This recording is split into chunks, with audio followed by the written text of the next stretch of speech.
Hello मेरे प्यारे students. तो आज अपना टारगेट डे 9 और मैं आप लोगों को बता दूं एएलपी सीबीटी 2 की तैयारी करने वालों में सबसे खुशनसीब लोग आप ही हैं, जो आप लोगों ने सही टाइम पे मेरी बात सुन ली थी और आप लोगों ने अपनी तैयारी स्टार्ट की। और आज आप लोगों को सबसे ज्यादा खुशी महसूस होती होगी क्योंकि आप लोगों ने बहुत बेहतरीन तरीके से अपने सिलेबस को ना सिर्फ निपटाया है बल्कि अब इस टाइम पे आप बहुत अच्छे से रिवीजन भी कर रहे हैं और अपनी ट्रेड को भी टाइम दे पा रहे हैं। मेरे प्यारे बच्चों, आज हमारा लास्ट टारगेट है।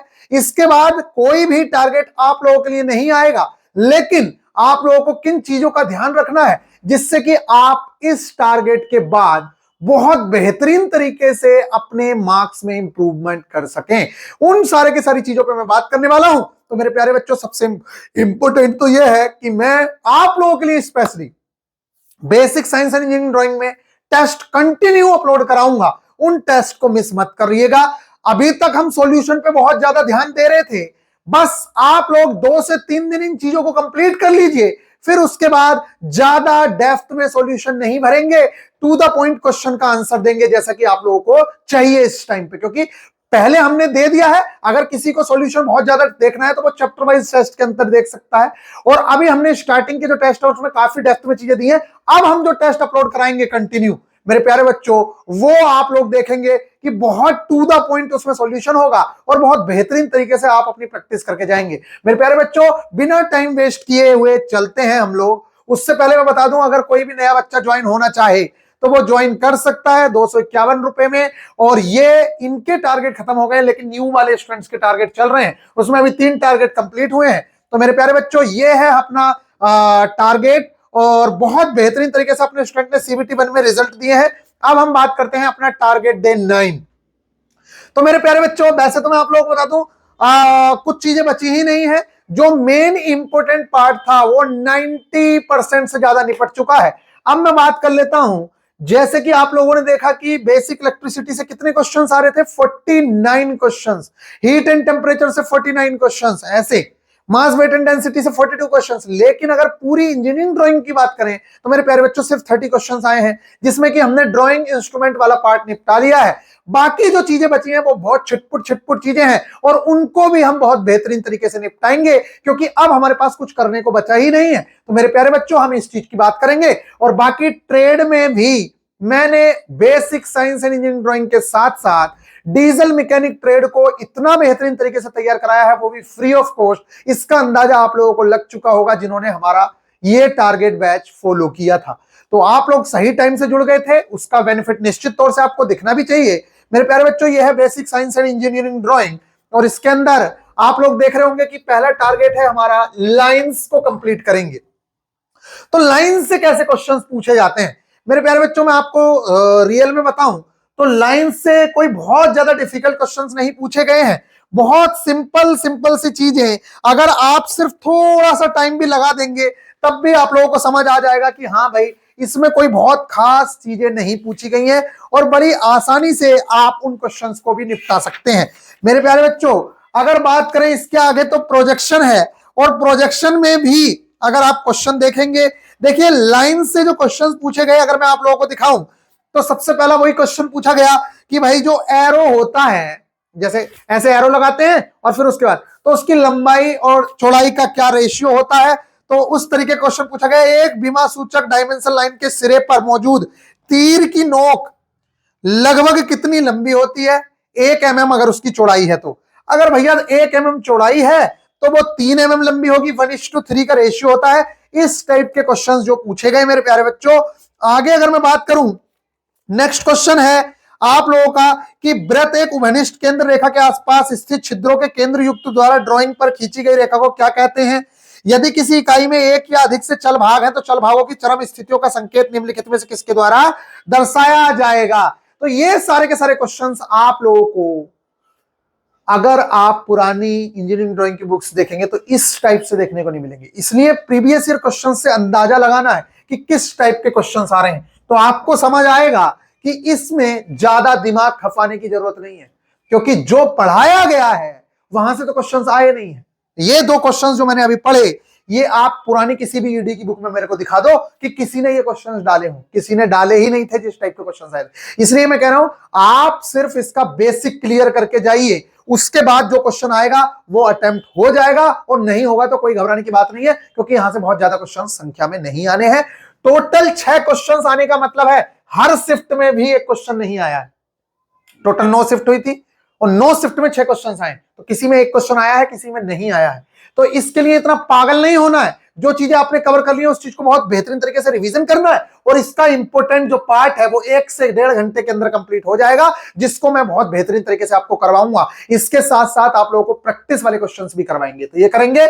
इसके बाद बात करें प्रोजेक्शंस की, तो मेरे प्यारे बच्चों, वैसे तो प्रोजेक्शन बहुत बड़ा चैप्टर होता है, अगर इंजीनियरिंग में बात करें हम तो प्रोजेक्शन बहुत बड़ी चीज है, लेकिन आप लोगों को जान के ये हैरानी होगी कि आप लोगों के यहाँ जो क्वेश्चंस पूछे गए वो बहुत ज्यादा डेप्थ में नहीं थे, और प्रोजेक्शन से जो क्वेश्चंस पूछे गए हैं वो इतने आसान क्वेश्चंस थे कि फर्स्ट एंगल में जो वस्तु रखी होती है वो किस किस के बीच रखी होती है, थर्ड एंगल में जो वस्तु रखी होती है वो किस किस के बीच रखी होती है। इसी तरीके से आपसे पूछा है जो हैचिंग लाइन होती है वो कितने डिग्री के एंगल पर होती है। तो पहला क्वेश्चन आप देख लीजिए, दी गई किसी भी वस्तु के ऑक्सिलरी व्यूज की मैक्सिमम नंबर कितना हो सकता है, उसकी एक टेबल है, वो टेबल बनवा देंगे, आप लोग एक एक क्वेश्चन को अटेम्प्ट कर पाएंगे। नेक्स्ट क्वेश्चन है, थर्ड एंगल प्रोजेक्शन के अंदर कहां पर वस्तु रखी होती है, तो the plane of the projection lies between the object and the observer, ये इसका आंसर होता है। इसके अलावा नेक्स्ट क्वेश्चन पूछा गया है, यदि किसी समतल पर मिलने वाली, वही प्रोजेक्शन की डेफिनेशन पूछ ली है डायरेक्टली, तो कहने का मतलब यह है कि प्रोजेक्शन से जो क्वेश्चंस पूछे जा रहे हैं वो बिल्कुल बेसिक पूछे जा रहे हैं। आइसोमेट्रिक प्रोजेक्शन का एंगल क्या होता है, फर्स्ट एंगल में वस्तु कहां रखी होती है, थर्ड एंगल में कहां रखी होती है, प्रोजेक्शन की डेफिनेशन ही पूछ ले रहा है। तो बहुत सिंपल सिंपल से चीजें पूछी जाती हैं, तो आप लोगों को इसके लिए पागल नहीं होना है। टोटल आप लोगों के यहां पर 5 क्वेश्चंस पूछे गए हैं, और मेरी वो 6 क्वेश्चंस पूछे गए हैं, और मेरी आप लोगों से विनती रहेगी इन 6 क्वेश्चंस के लिए आप लोगों को प्रोजेक्शन का जो टाइप्स हैं कि ये प्रोजेक्शन में कितने डिग्री के कोण पे बनता है, first angle projection third angle projection में डिफरेंस क्या होता है, फर्स्ट एंगल और फोर्थ एंगल वो सेकंड एंगल और फोर्थ एंगल प्रोजेक्शन में क्यों ड्राइंग नहीं बनाई जाती है, ये बस बेसिक क्लियर कर लीजिए, बाकी आपको प्रोजेक्शन से बहुत ज्यादा लेना देना नहीं है, इस बात को समझ लीजिएगा आप लोग, ठीक है। हो सकता है कि कोई चीज देके आपसे ये पूछ ले कि इसका टॉप व्यू क्या होगा, फ्रंट व्यू क्या होगा, तो वो आप जब प्रोजेक्शन की डेफिनेशन समझोगे तो आपको समझ आ जाएगा, ठीक है, इसमें कोई बड़ी बात नहीं है। जब अब मेरा टॉप व्यू देखोगे, अगर मेरा टॉप व्यू देखोगे क्या दिखेगा आपको, ये दिखेगा, ये दिखेगा, ये दिखेगा, ये थोड़ी दिख जाएगा टॉप व्यू में। ऐसे ही जब फ्रंट व्यू देखोगे तो ये वाली चीज दिखेगी, समझ रहे हो ना, फ्रंट व्यू में ये दिखेगा, ये थोड़ी दिखेगा यहाँ का वाला चीज, ये सामने वाले बाल दिखेंगे मेरे, जबकि टॉप व्यू में ये वाली चीज दिखेगी। तो बस यही चीजें जब आप देखोगे तो आप लोगों को सारी चीजें समझ आ जाएंगी। तो मेरे प्यारे बच्चों, इस चीज को हम कवर करेंगे, सिंबलिक रिप्रेजेंटेशन, इसके अंदर जो है सिंबल्स पूछे जाते हैं, और सिंबल्स जो हैं वो मैं आप लोगों को मार्क करके दूंगा कौन से सिंबल इंपॉर्टेंट हैं। वैसे तो सिंबल पिछली बार जो पूछे गए वो इतने ज्यादा बेसिक थे, या फिर ऐसे थे जो आपने कभी देखे ही ना हो, जैसे कि उन्होंने पूछ लिया डायमीटर का सिंबल क्या होता है, ठीक है, रेडियस का सिंबल, रेडियस को किस चीज से दिखाया जाता है, बहुत सिंपल सिंपल से सिंबल आप लोगों के यहाँ पूछे गए हैं, इसलिए आप लोगों को घबराने की बिल्कुल भी आवश्यकता नहीं है। जैसे कि देखो, सबसे पहला पूछा गया, यही सारे क्वेश्चंस मैं आप लोगों के यहाँ डलवाए हैं। जैसे पूछा गया संकेतन फाई 7 का संकेत क्या है, तो इसमें फाई का अर्थ क्या है, तो फाई का जो अर्थ है वो किसी भी बोल्ट के डायमीटर को दिखाता है, अगर यही रेडियस होता तो वो आर से दिखाया जाता। इसी तरीके से इन्होंने पूछा है कि एस आर का मतलब क्या होता है, तो उसकी आपको फुल फॉर्म पता होनी चाहिए जो इंजीनियरिंग ड्राइंग में यूज होती है। इसी तरीके से इन्होंने फिर से पूछ लिया, देखो यही फाई वाला कि 2x फाई 6 का अर्थ क्या होगा, तो इसी पे बेस्ड आप लोगों को जो क्वेश्चन है वो प्रोवाइड करवाए गए हैं, और उनको आप कर लेंगे बड़े आसानी से। तो सिर्फ और सिर्फ यहां से जो पूछे गए क्वेश्चंस, वो 3 क्वेश्चंस पूछे गए मेरे प्यारे बच्चों सिंबलिक रिप्रेजेंटेशन से। मैंने यहाँ पे 5 लिख दिए हैं कि हो सकता है कि कुछ क्वेश्चंस हम लोगों को ना मिले हों और वो पूछ लिए हों। ड्राइंग ऑफ ज्योमेट्रिकल फिगर्स से क्वेश्चंस जो है वो बहुत बहुत ज्यादा आसान पूछे गए मेरे प्यारे बच्चों। अगर आप लोगों को मैं क्वेश्चंस बताने की कोशिश करूं तो यहां से ड्राइंग ऑफ ज्योमेट्रिकल फिगर्स से ऐसे ऐसे कुछ क्वेश्चंस पूछे गए हैं कि 6 भुजाओं वाले पेंटागन, वो 6 भुजाएं वाले पॉलीगन को क्या कहते हैं, समझ रहे हैं आप, या 7 भुजाओं वाले जो पॉलीगन होगा उसके बाहरी कोण कितना होगा। तो ये सब मैथ्स की चीजें हैं, इतना डिफिकल्ट नहीं है। जब आप अभी ज्योमेट्री पढ़ेंगे तो वो भी आप लोगों को समझ आ जाएगा। यहाँ पे 68 पेज नंबर पे मैं आप लोगों को दिखा देता हूं कि क्वेश्चंस क्या पूछे गए। पहला क्वेश्चन पूछा गया, किसी सामान्य द्वादशक फलक में 12 समरूप फलक होते हैं, किस तरीके के? समझ आ रहे हो? नेक्स्ट पूछा गया, समान भुजाओं वाले उस चतुर्भुज को क्या कहते हैं जिसका कोई कोण समकोण नहीं है? ये क्वेश्चन पूछ लिया गया आप लोगों का, तो ये सब लोगों को पता है कि क्या होता है, समचतुर्भुज की बात हो रही है। नेक्स्ट क्वेश्चन पूछा गया कि आप बताइए डाइहेड्रल कोण दो तलों के बीच कितना कोण होता है? समझ आ गई। नेक्स्ट पूछा गया, बनी हुई एक दो सतहों के बीच बनी हुई एक छोटी कोणीय सतह को क्या कहा जाता है? तो दो सतहों के बीच जो छोटी कोणीय बनी जाती है उसको चैम्फर कहते हैं, ठीक है, और कुछ लोग कैम्फर भी बोलते हैं। तो बस यही क्वेश्चंस आप लोगों से पूछे गए हैं, इसके अलावा कोई भी क्वेश्चन आप लोगों से ज्यादा नहीं पूछा गया है। तो बहुत सिंपल सी चीजें पूछी गई मेरे प्यारे बच्चों, इसको हम कवर करेंगे। फिर भी बार बार बता रहा हूं, अपने पुराने रिवीजन पे ज्यादा ध्यान दीजिए, इसके लिए पागल होने की आवश्यकता नहीं है, क्योंकि यहां से ज्यादा क्वेश्चंस नहीं आते हैं, और जो आते हैं वो बहुत बेसिक आते हैं जिसको हम कवर कर लेंगे, तो इसके पीछे बावला नहीं होना है। दूसरी मोस्ट इंपोर्टेंट चीज ये है कि जब आप प्रैक्टिस करें तो जो चैप्टर्स आपके सिलेबस में है सिर्फ उन्हीं चैप्टर्स पे ज्यादा फोकस करें। फालतू की प्रैक्टिस भी चल रही है, मैं देख रहा हूं कि कई जगह पे दुनिया भर की चीजें कराई जा रही है जिनको सिलेबस की नॉलेज ही नहीं है, और वो भी आप लोगों को प्रैक्टिस सेट्स प्रोवाइड करा रहे हैं, तो वो आपके फ्यूचर के साथ खिलवाड़ हो रहा है, इस चीज को ध्यान रखें। नेक्स्ट बात करते हैं यूथ रेलवे साइंस के प्रीवियस ईयर क्वेश्चंस। ओ हो, तो ये क्यों बोल रहा हूं मैं? आप लोगों को लग रहा होगा भैया आप पगला तो नहीं गए हो, यूथ के साइंस के क्वेश्चंस क्यों बोल रहे हो? देखो बच्चों, एक बार फिर से बता रहा हूं, ये रही अपनी यूथ की बुक। अगर आपके पास एस के झा सर की भी बुक है, वो बुक भी चल जाएगी, कोई दो राय नहीं है। लेकिन अगर आपके पास ये बुक है तो इस बुक के क्वेश्चंस जरूर से जरूर करें। कौन कौन से चैप्टर्स के वो फिर से बता दे रहा हूं मेरे प्यारे बच्चे। इसमें पहला चैप्टर है यूनिट्स एंड मेजरमेंट। जरूर से जरूर इसके सारे क्वेश्चंस कर लो, क्योंकि आपको क्वेश्चंस जो देखने को मिलेंगे वो लगभग यहीं से मिलेंगे, और इसके अंदर सब कुछ दिया हुआ है, मापन में त्रुटियां, भौतिक राशियां। इसके बाद मैकेनिक्स के अंदर वर्क, पावर, एनर्जी, मास, न्यूटन्स लॉ, फोर्स, रैखिक संवेग, संवेग संरक्षण, दूरी विस्थापन, प्रक्षेप्य गति को अगर छोड़ दिया जाए तो बाकी जो टॉपिक्स हैं वो आप लोगों के सिलेबस में है। और एसएचएम, सिंपल हार्मोनिक मोशन को भी छोड़ देना है।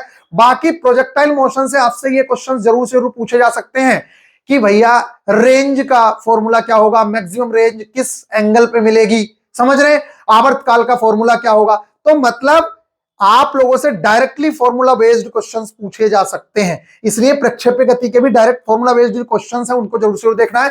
तो स्टार्टिंग के जो आप लोगों के ये 80 पेज हैं ये इंपॉर्टेंट है ही, इसके साथ साथ गुरुत्वाकर्षण आप लोगों के लिए रामबाण है, इसको जरूर से जरूर करना है, एक एक क्वेश्चन इसका करके जाना। तो आप हो गए हमारे 96 पेज। और फिर इसके बाद यहां पे हमारे लिए प्रत्यास्था इंपॉर्टेंट नहीं है, प्रस्तनाभ केशिका तो हम जरूर से जरूर देखेंगे क्योंकि हमारे सिलेबस में है, और इसी तरीके से फ्लो ऑफ लिक्विड्स भी हमारे सिलेबस में है, उत्प्लावन एंड बुयांसी ये भी हमारे सिलेबस में है, और दाब घनत्व ये हमारे सिलेबस के अंदर है। मेरे प्यारे बच्चों, इतनी चीजों को आपको करना ही करना है। इसके साथ ये जो हीट एंड टेम्परेचर वाला चैप्टर है, इस चैप्टर को आप बहुत बेहतरीन तरीके से कवर करेंगे, बल्कि पूरा का पूरा चैप्टर कवर करेंगे, क्योंकि यहां पर आप लोगों को जितनी भी चीजें दी हुई हैं वो हमारे सिलेबस का एक पार्ट है। तो इतना कहने का मतलब यह है, यूथ साइंस का स्टार्टिंग के पेज नंबर 11 से लेके 112 पेज तक, यानी कि लगभग 100 पेज आप लोगों को करने ही करने हैं, क्योंकि आपके पास टाइम है और ये आप लोगों ने पहले से पढ़ी हुई है। इस बुक को जरूर से जरूर पढ़ के जाएं, क्योंकि इसके क्वेश्चंस आपके काम आएंगे, ये कोई नहीं बताएगा आप लोगों को। आगे अगर मैं बात करूं तो मेरे प्यारे बच्चे, इलेक्ट्रिसिटी, ये आप बाकी चीजें छोड़ दीजिए, लाइट नहीं है हमारे सिलेबस में, साउंड नहीं है, लेकिन ये इलेक्ट्रिसिटी, इसका एक एक क्वेश्चन कर लेना, एक एक क्वेश्चन कर लेना, बार बार समझा रहा हूं, नहीं तो पछताओगे। इसके एक एक क्वेश्चन को करके जाना, नहीं तो जिंदगी भर रोते रहोगे। इस चीज को समझ लेना बेटा, यहीं से आप लोगों के सारे क्वेश्चंस फंसने वाले हैं। तो बस इतना ही हम लोगों को करना है। तो कहने का मतलब यह है, फिजिक्स के अंदर रेलवे जो साइंस है, इसकी फिजिक्स के अंदर लाइट साउंड को छोड़कर, लाइट साउंड एंड वेव को छोड़कर और प्रॉपर्टीज ऑफ मैटर को छोड़कर बाकी सारी की सारी चीजें जो मोस्ट इंपोर्टेंट है वो आप लोगों को कवर करनी है, जो मैंने बताई है। तो उसको जरूर से जरूर कवर करेंगे, क्योंकि अभी आप लोगों के पास बहुत टाइम है, हार नहीं माननी है। नेक्स्ट अगर मैं प्यारे बच्चों आगे चलूं तो आप लोगों को मैथ्स में मैंने क्या डाल दिया है। तो सबसे पहले तो मैं आप लोगों को बता दूं, हमारी ज्यादा चीजें मैथ्स के अंदर बची नहीं है, क्योंकि मैं बार बार कहता आ रहा हूं आप लोगों से कि अपना जो भी चीजें बची हैं उनका रिवीजन कर लीजिए। तो अब आप किसी के भी भरोसे ना रहे, क्योंकि आपकी मैक्सिमम चीजें कवर हो चुकी हैं। फिर भी ज्योमेट्री का हम बेसिक्स आपको कवर करवाएंगे। अलजेब्रा का बेसिक आप लोगों ने सिंप्लीफिकेशन में कर रखे हैं, तो इसको करने की आवश्यकता नहीं है, करना चाहो तो कर लेना। हमने सिंप्लीफिकेशन में ये पूरी तरीके से निपटा दिया है। इसके बाद क्वाड्रेटिक इक्वेशन, ये द्विघात समीकरण को हम जरूर से जरूर करेंगे, क्योंकि यहां से क्वेश्चंस पूछे जा सकते हैं। तो इन चीजों को जरूर से जरूर करना है। और अब एक काम जरूर करना शुरू कर दीजिएगा, मैं आपको एक वीडियो प्रोवाइड करवाऊंगा, उस वीडियो से आप पर डे एक मैथ्स का प्रैक्टिस सेट लगाएंगे। किसका? एक मैथ्स का। इस तरीके से हमारे पास 15 दिन है, तो आप लोगों को 15 सेट्स लगाने हैं, जिसमें हम 5 सेट एएलपी के लगाएंगे, 5 सेट हम टेक्नीशियन के लगाएंगे और 5 सेट हम जेई के लगाएंगे। टोटल 15 सेट हम लोगों को लगाने हैं। जरूर से जरूर यही काम आप लोगों को रीजनिंग के अंदर करना है। एक एक सेट पर डे जो मैं वीडियो प्रोवाइड कराऊंगा उसमें से आप लोगों को करना है। जरूरी नहीं है कि आपको 15 सेट करने, 20 सेट करने, नहीं, कम से कम 5 जेई के सेट, 5 टेक्नीशियन के और 5 ही आप लोगों को एएलपी के सेट करके जाने हैं। बस ये 15 सेट आप लोगों के होने ही चाहिए। इसके अलावा आप वीआईपी गुरुजी ऑफिशियल एप्लीकेशन पर टेस्ट लगा ही रहे हैं, वो तो आप लोगों को लगाने ही लगाने हैं। तो आई होप कि आप लोगों को ये बातें समझ आ रही हैं। मेरे प्यारे बच्चों, आगे बढ़ते हैं। रीजनिंग के अंदर मैंने यही बताया कि अगर कोई चैप्टर बचा है तो आप मेरे को याद दिलवाएंगे, आज ही नीचे लिख के बताएंगे, या फिर आप मेरे को डिस्कशन ग्रुप में बताएंगे कि भैया ये वाले चैप्टर रह गए हैं, इन चैप्टर्स की वीडियोस हमें प्रोवाइड करवाई जाए, तो मैं आप लोगों को उन चैप्टर्स की वीडियोस प्रोवाइड करवाऊंगा। बाकी पीछे के चैप्टर्स का रिवीजन तो आपका मस्त चल ही रहा है। और साथ में मैंने बोला है डेली एक practice set for ALP, JEE and CBT. तो आप लोगों को रोज डेली एक प्रैक्टिस सेट लगाना होगा, सिर्फ एक प्रैक्टिस सेट।